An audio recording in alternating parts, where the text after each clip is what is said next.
Hello and welcome to the Intentional Clinician podcast. I'm your host, Paul Krauss, licensed professional counselor. In today's episode, I'm bringing on Dr. Karthik Ramanan, who's been a frequent guest in the past.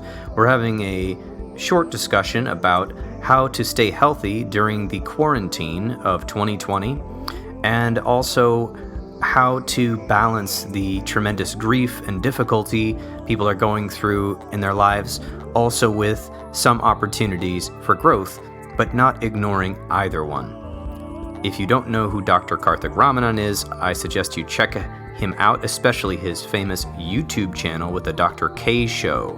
He is a naturopathic physician specializing in integrative mental health and lifestyle medicine. He focuses on helping ambitious individuals end self-criticism with tools and strategies to create optimal everyday health.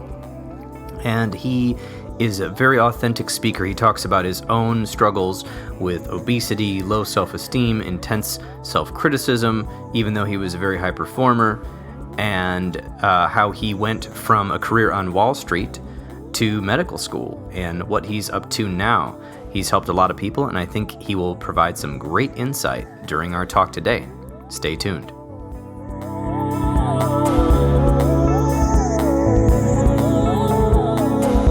Yeah, I'm excited to talk about all of these things right now, especially considering this has never happened before in our lifetimes. This is an unprecedented situation, and there's so many angles to talk about. So where do you want to start today? Well, I think I'd love to talk about, at first, what are you seeing as a common thread among the patients that you've been working with in the last, let's call it, month and a half, 2 months? Well, yeah, I won't speak to all mine personally, but I also am a clinical supervisor for about 11 people. So I can just speak generally. I think people have been going through the stages of grief. And I think people have also been going into fight, flight, freeze, and collapse, like a trauma response, because there's so many different angles with which this pandemic is reaching us, even if it hasn't reached us directly in terms of somebody we know or ourselves getting COVID-19. It is certainly having giant effects in the culture. So some of the effects that I've been noticing are, at first, there was a lot of anxiety and sort of disbelief. And also in the stages of grief, I would call that denial. And then there seemed to be quite a bit of irritation and frustration. So that's another stage of grief. Although you don't have to go through the stages of grief in any sort of order, it just seemed to go that way. And then with the frustration and irritation, it also seemed to be a great deal of anxiety. But that depends on the person, because some people are having major changes to their life right now in terms of loss of the job, loss of money, or somebody they know dying.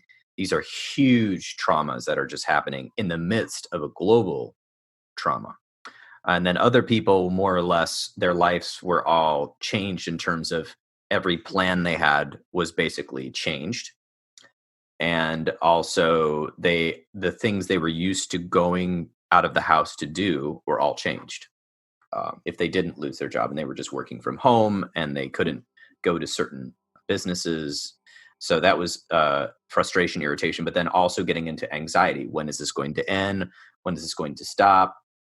How do we help people? What if I get sick? What if both parents get sick and the child is, who's going to watch my child? Because what if if both parents get sick and go to the hospital, the child is obviously a carrier. So can the child go to the grandparents or a relative? No. Where are they supposed to go? A lot of parents are facing that question. People are feeling isolated and lonely, which brings me to the next stage, which seems to be depression.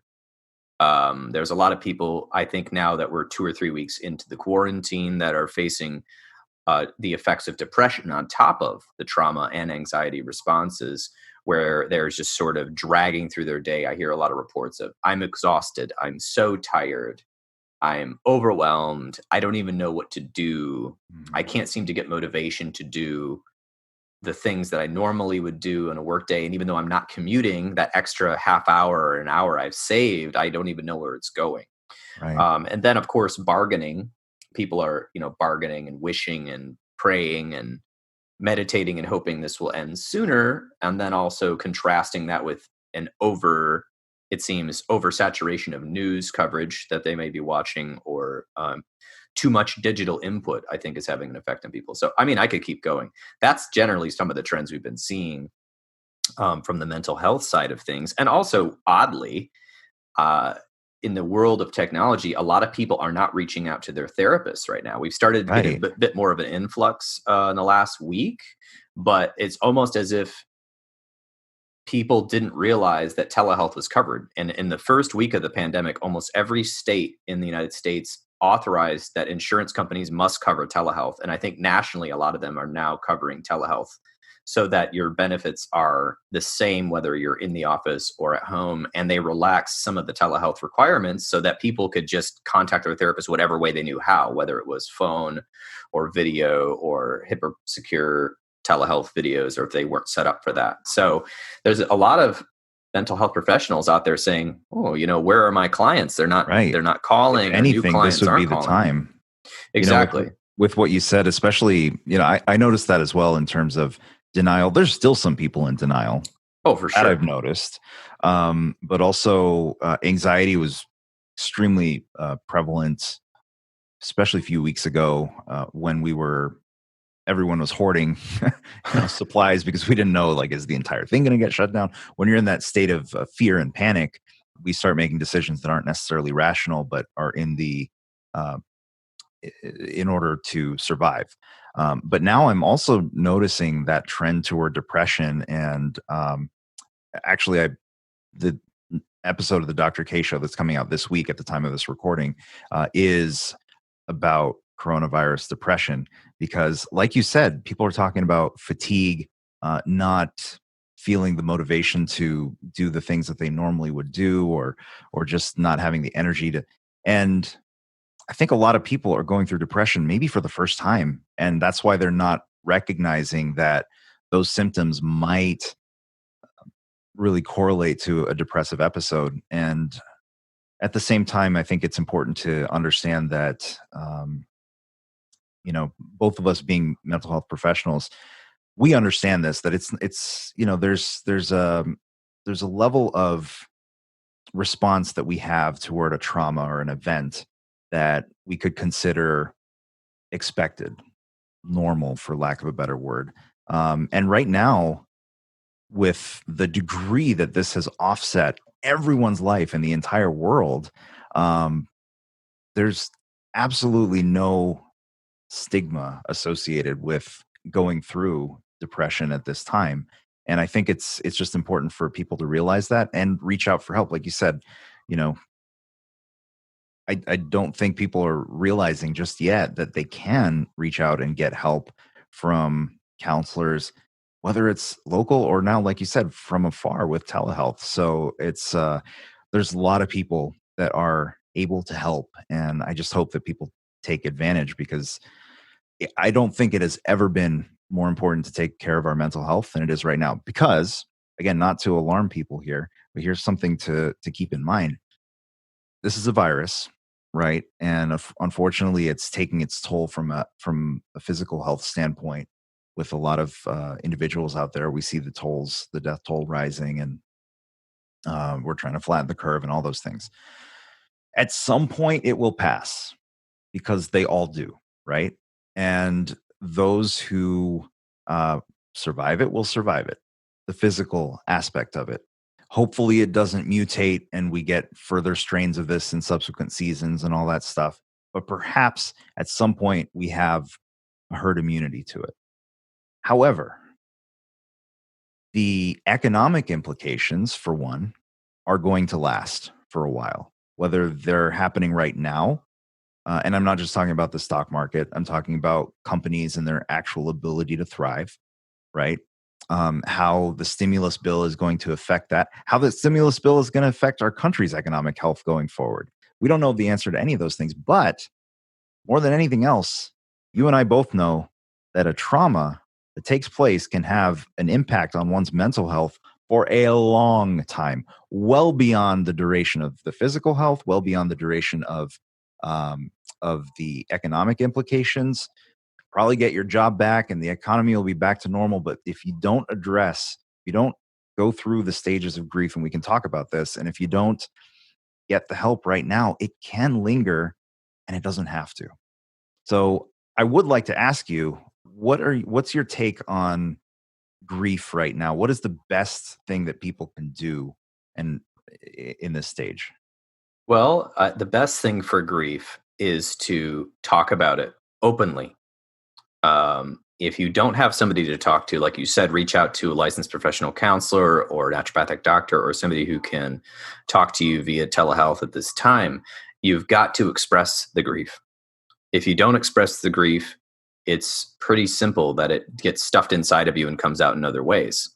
And for our high performers, that will come out and that'll mess up your performance. For people that are in relationships, it'll come out in your relationship. For people that are parents, it'll come out in your parenting. You cannot, whatever we resist persists. And that's a rule in mental health. If we resist something too much, it will come out. So if right now, if you're feeling grief, if you're feeling overwhelmed, if you're feeling any of the stages, you can look up the 5 stages of grief, although there's many more, but those are the 5 main ones. You've got to express it. So there's many ways. If you don't have somebody to talk to, reach out. But if not, there's other ways. Journaling about your grief, just writing it all down. It doesn't have to say, "Dear journal, today I've been grieving." Yeah. It could be any words that come to your head, writing down on a piece of paper. Drawing, even if you're not an artist, just drawing whatever's coming to your mind. For some people, if you're taking a walk, I know this might sound a little strange, but talking out loud while you walk and talking to yourself in the third person. It's almost a form of EMDR there. Yes, because you have the bilateral stimulation of the right left. If you can walk, going down the street, left and right stimulation as you walk. So what you can do is actually just talk to yourself and say, "How are you feeling, self?" or your own name, and yourself will tell you. Calling up friends, calling up family members, people on these Zoom meetings that we're on right now. You can do video meetings if you've got technology for it. And just expressing whatever it is, whether it's anger or fear or even irritation, depression, even if you feel like you're in denial, like, "Oh, I just wish, I wish this wasn't the case," right? Right.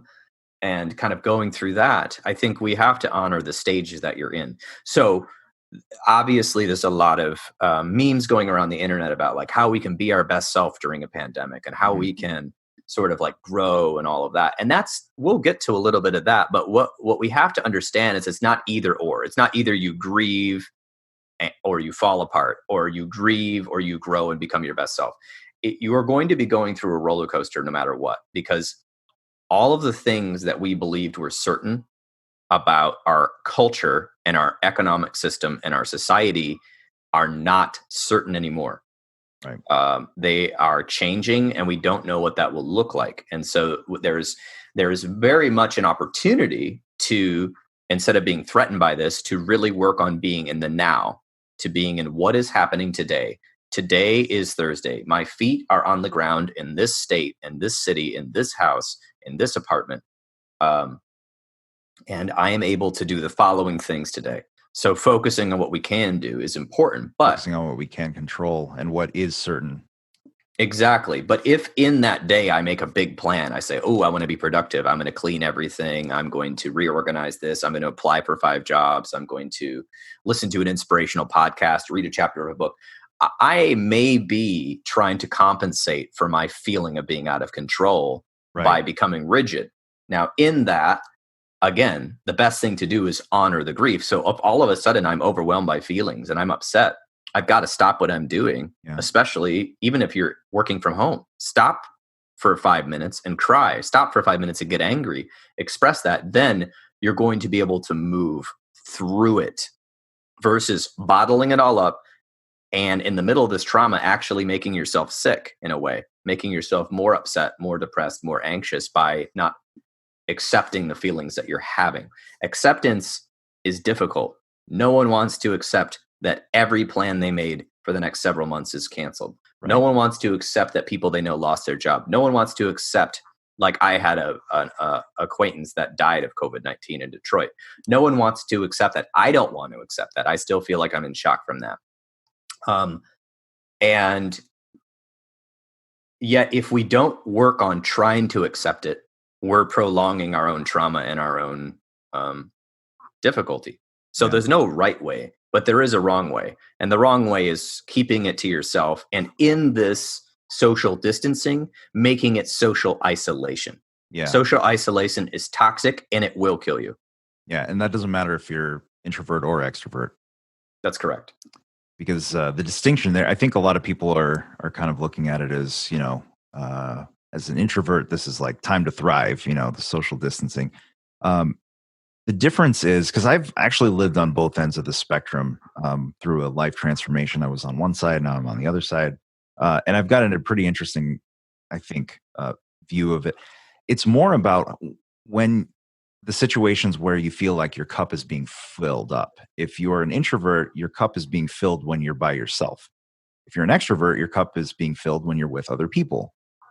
But we still need other people no matter what, in some capacity or another. And complete isolation is not healthy whatsoever. And I like what you said about there's not a right way to do this. And I think we're always looking for, like, what's the right way to go? What's the right way to, and we look at people on social media, and I tend to, my audience is generally, very ambitious, high performing individuals. And right now, a lot of the messaging is like, okay, this is your time. This is your time to focus and do, work on that passion project and whatnot. It might be, but like you said, you have to also give yourself space for when you are experiencing that fatigue, when you are experiencing that grief, when you don't want to do anything because you're still bargaining, if you're still maybe having moments of denial.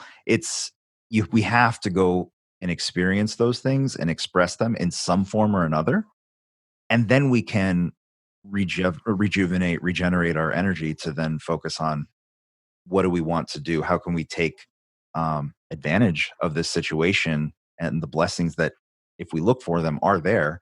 But we can't always be in that mode. We have to allow those stages of grief. We have to allow ourselves to process these things if we want to have our long-term mental health. Absolutely. And what I'm noticing right now is the cycles and stages are going more rapidly Yes. because of the situation we're in, which is unprecedented and changing and unpredictable. People are going through these stages of renewal and grief and sadness and frustration, but then also growth and output faster and faster than I think normally, because people are busy but not busy. So if you think about your schedule before you were in quarantine, you probably knew what you were doing after work multiple days a week. You might even have known what you were doing for several weekends in advance. You may have had a little bit of free time scheduled in to your Yeah. schedule. Right. But then when this began, all of that was wiped away except for possibly grocery shopping and going to work or working from home or whatever your job is. And oddly enough, some people are finding themselves with a lot of free time, but some people are finding themselves with almost no free time. And why is that? It just means different things for different people. So I guess the point is that we're going, whereas before when we had that schedule, people would go through that slump. Like, I'm in a slump, I'm in a rut. And then like they're just busy, busy, busy. I'll work on that in a few weeks. I'll go to my therapist. And then they Yeah. would, maybe get out of it. Now we're like in this situation where we're inside and it's forcing us to look at things in our life. It's forcing us to cope in different ways, maybe negative, maybe positive, depending. Mhm. It's forcing us to parent children in different ways, to have relationships in different ways, to see our friends in different ways. And so, therefore, I think we're going through stages and cycles much faster right now because of the situation. And in a same very strange, paradoxical way, things are slowing down. And when you're in a culture of the United States where things are busy, fast, and we used to make jokes about this even last year, people say, "Hey, Karthik, how are you doing?" And you say, "I'm busy." You don't even say, Yeah. "I'm doing well." Not you, but Yeah. that's Yeah. my joke. So we're now in a slowdown, and so this can be tremendously difficult for people, and it is, because it's a trauma And also, we're now in the zone of proximal development. We're having to learn to do everything differently. And when you're Yeah. in the zone of proximal learning development, you will be tired. Always uncomfortable. Exactly. And most people can tolerate it for about 30 minutes a day before they're exhausted. So we're in it all day right now. Yeah, because we're having to adjust to all sorts of things. Some people are having to learn how to cook. It's a good skill to have, but in the beginning, it does not feel like you're doing anything right. It's uncomfortable. Or even working from home. A lot of people have never worked from home. They're having to learn how to do it, and how to do it with their children around, and all these challenges. And yeah, it doesn't take very long before you start getting exhausted on any given day, because it's challenging to always be in that zone of growth, really, which doesn't feel like it when you're in it, but you are growing and getting better in those different ways. And even if you feel like you're failing in something, you're actually just adapting. Yeah. So when this is over and we go back to some semblance of normal, whatever that's going to be, you will have realized that you have adapted. Even if this entire time you feel like you're grasping at straws, you've adapted and you've learned to work through something difficult. So that brings me to this. I want to talk about your perspective on this a little bit, which are, remember the old business thing from business times when you were when you worked for Goldman Sachs: strengths, weaknesses, opportunities, threats. Yeah. So I think let's skip the strengths and weaknesses, but I feel like a lot of people, if they're not personally affected by the virus in terms of health, they're seeing all of this time and this disruption as a threat. And my vacation is canceled. It's a threat. I'm having to wear a mask to the grocery store. It's a threat. I'm having to learn to do these things differently. I'm having to learn to manage my time differently. I'm having to learn to spend differently. It's a threat. So I want to talk about a little bit of a reframe on this, where not that we're denying reality, but how can we make these threats opportunities for growth, opportunities for learning, opportunities for something that will carry us out of this time in a stronger, healthier, and more possibly resolute and confident way about our lives. What do you think about that, Dr. That's a great question. And I would say the easiest way for us to believe something is to look into our own past. Now, there's a lot of things that we may not have gone through, but we will go through for the first time, and then we'll come out the other side, and now that'll be a lesson that we'll have. But look at events in your past. I would say look at your events in your past that were uncomfortable to miserable, somewhere in that spectrum. And then what outcomes came of that might have actually been a blessing in disguise. We use that term all the time, blessing in disguise, right? But when you're in the moment of that pain, there doesn't feel like there's any blessing whatsoever. But if you go through enough of those and you look back and you say, okay, there's been enough times in my life where this turned out to actually be very helpful. I can think of 3 massive ones in my own life, right? And if that's the case, then that shows that challenges, difficulty has the possibility of yielding some good. It's obviously not all good, but it's not all bad either. It's all about what we focus on. So the question that I have, that I've been posing, is, what does this time, what does this challenge, what does this pain allow you to do that you would not have been able to do otherwise? What has this challenge allowed you to do that you would not have been able to do otherwise? And start writing down a list, because it's all perspective. I would venture to bet that children who are going through this right now in 2030 may look back and say, I don't remember much of what actually happened, but I just remember I got to spend a lot of time with my mom and dad. And that's perspective, because we all look at life as if what we see is reality. And the truth is, everything we see is filtered through our own past experiences, our beliefs, our values. And that's why every one of us has a different perspective. That also means that we can shift our own perspective. And if we see everything as a threat, everything that causes a sympathetic response, a fight or flight or freeze response in our body, then all we're going to do is operate in survival mode, which is useful in short bursts when there's an actual threat to our life, but it's not useful in the long term in terms of health, and ultimately just fulfillment in life. Right? Isn't that the whole point of life, is to have a fulfilling, meaningful life, right? So, what is this time allowing you to do that you would not have been able to do otherwise? Make that list and start living in those possibilities consciously. Now, if you have those moments where the panic and everything comes back, don't fight it. Like you talked about earlier, go through, experience it, process it, and then shift back into the possibilities and the opportunities.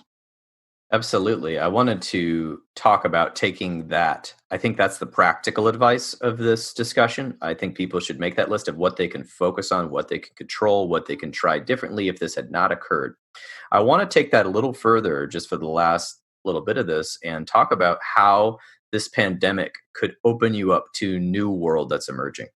So I read the other day, somebody said, historically, pandemics have forced humans to break with the past and imagine their world anew. This one is no different. It is a portal, a gateway between one world and the next.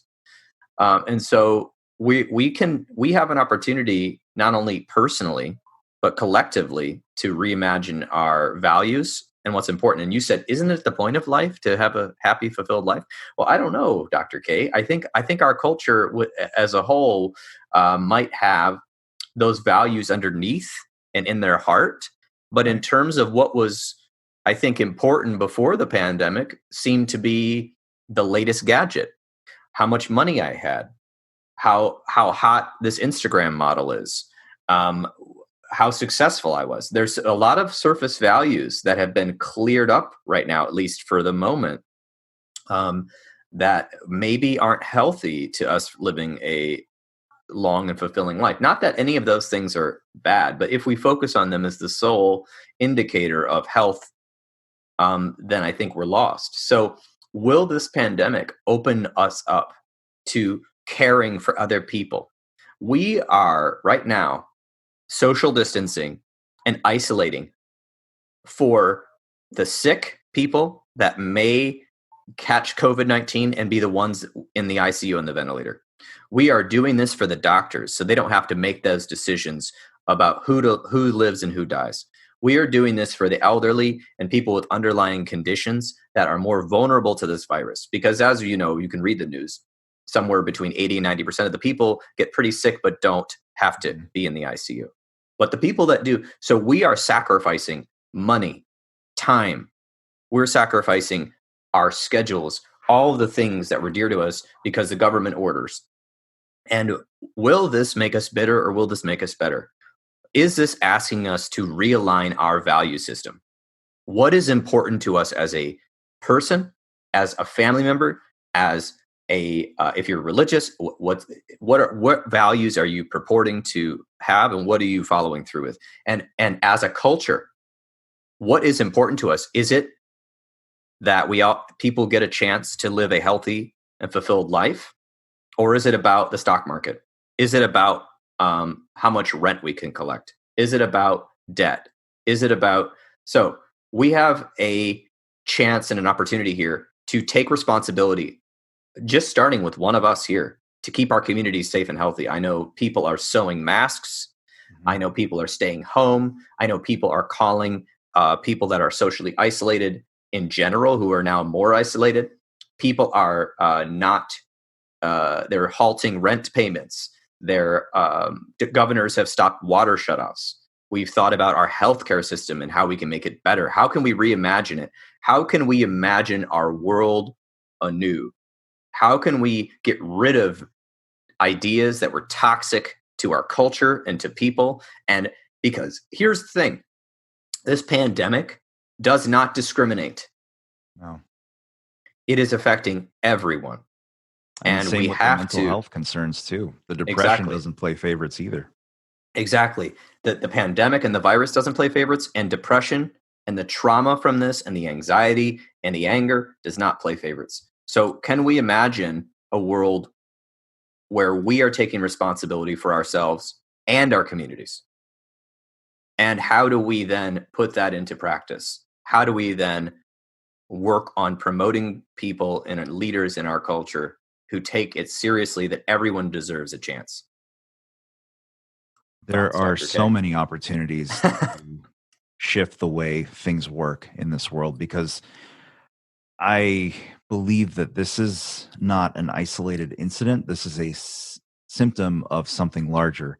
This is a symptom of us falling so out of line with how we're meant to eat, how we grow our food, how we treat Earth, how we utilize its resources in a non renewable way, how we have these policies that are not in the best interest in living a healthful, fulfilling life, not just as individuals, but overall. I do think that the value system is still living a purposeful, fulfilling life underneath, even before this. It's just that most people saw the route to that healthy, fulfilling life as the latest gadget or maximizing profits or whatever the case may be. Whereas now we're forced to realize maybe it's the people that we love, maybe it's our communities. Will that change long term? I am of the mindset, the way that I work with clients, the way that I help my audience here is always about, fundamentally, it's personal responsibility. Fundamentally, it's what can I do right now to shift the reality that I'm living in? And part of that is your own psychology, your own way of doing things, but also a lot of it is your relationships and how you treat other people and what you do for other people. Winston Churchill, one of his so many great quotes, but one of the ones that I love the most is, "You make a living by what you get, but you make a life by what you give." And my hope is that as we go through this together, this virus that doesn't discriminate, the economic implications that fundamentally don't discriminate, the mental health challenges that don't discriminate. This affects everybody in this entire world in a manner that has never happened in human history. Perhaps this is a wake up call. I hope it is, but it starts with each and every one of us. And what can I do differently today? What can I do differently tomorrow to make life better for the next person? And if we all did that, and if we all made choices that were in the best interest of all of us, I think we would come up with some very creative, innovative solutions to live in harmony with this earth that we're on, live in harmony with one another, and ultimately live in harmony with the world that's inside each of our minds. Because one thing that I've noticed with all this social distancing and everything, even when you're watching TikTok and seeing what people are creating, or Instagram and everything else, I think it's very clear that people are not comfortable being inside their own minds. We're so used to having things to distract us, whether it was our work, whether it was traffic, whatever the case may be, distractions, right? And now we're forced to live inside the confines of our mind because there's only so much you can watch, so much you can do, right? And we're starting to realize that, okay, I need to start to face what's going on in here. You face what's going on in here, you can do more to serve other people as well. And let's make something positive come out of all of this. That's up to us. I agree. One last comment is, this does start with you. As much as you may be afraid of that, or not like that, or be scared, be resentful about that, it all starts with us. And you may not think, well, I can't do great things. Well, all great things start with something small. And maybe you don't need to do great things. You just need to do your thing. Right. And so what that means is this: don't wait and hope and pray for leaders that will save you from this situation. Work on becoming the type of leader, even if you only help lead children in a daycare, or one person Mhm. in your life. Become the leader that you wish you had in the world to lead you. Perfectly said. Perfectly said. Well, thank you so much, Paul. It's great to have you as a friend, and appreciate having you here on the channel. And I'm sure we'll do this again soon. Sounds great, Dr. K. And likewise, it's a wonderful having your perspective and having you as a friend in my life as well. And I look forward to our off-the-air Zoom calls during this social distancing time. Absolutely. Have a great one.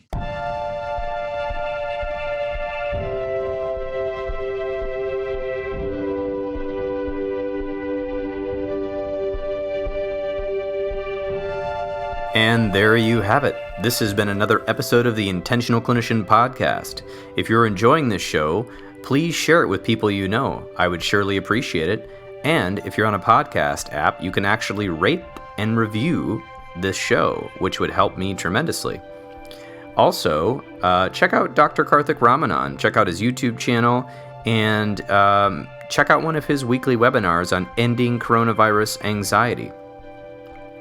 During this difficult time, I want to make sure everyone knows that online counseling and therapy is available through HIPAA-protected software or even by phone. Because of recent changes, insurance companies are covering this, whether you have Medicaid or private insurance, and most counseling agencies are offering sliding scales as well, since so many people have been devastated financially by the coronavirus COVID-19 quarantine. So if you're in need of counseling and you're in the state of Michigan, all of the therapists at Health for Life Grand Rapids and the Trauma Informed Counseling Center of Grand Rapids are online and are able to take new clients at this time. Just visit www.healthforlifegr.com or give our front desk a call, who are answering not from the front desk but from their homes at 616-200-4433 between Monday and Thursday, 9 to 5. They will answer. And and they'll help you get hooked up with the right therapist for you, or just check us out online. We're also on Instagram, YouTube, Facebook, Health for Life Grand Rapids. So check us out. We'd hope to help you at this time, no matter where you are, as long as you are in the state of Michigan, where we are all licensed. I, Paul Krauss, am also licensed in Arizona, but I cannot take new clients at this time in Arizona because I do not live here full time.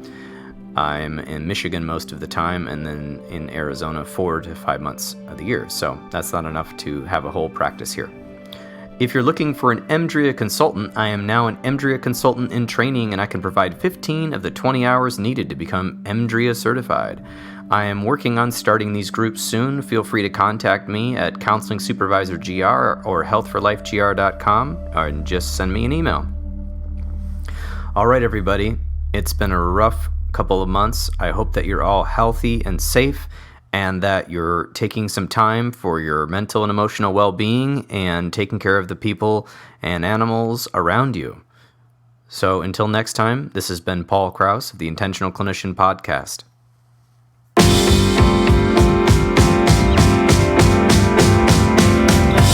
I've been scrambling, up all night left-handed, trying to write these briefs for days. So I ramble on now, tied up in litigation. Telephone wires line my cage. And I can't stand it, give me a little more time. My defense is wearing thin, I know it, but I can't leave now. Living at the inn, we begin to grow again. Watching rainbows from the ottoman. Dead green shrubbery and some apple trees. I have always loved you, will you remember me?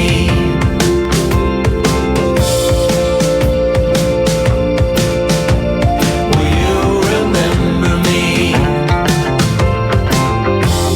You say it's over and you want to sing along. You say it's over and you wake up.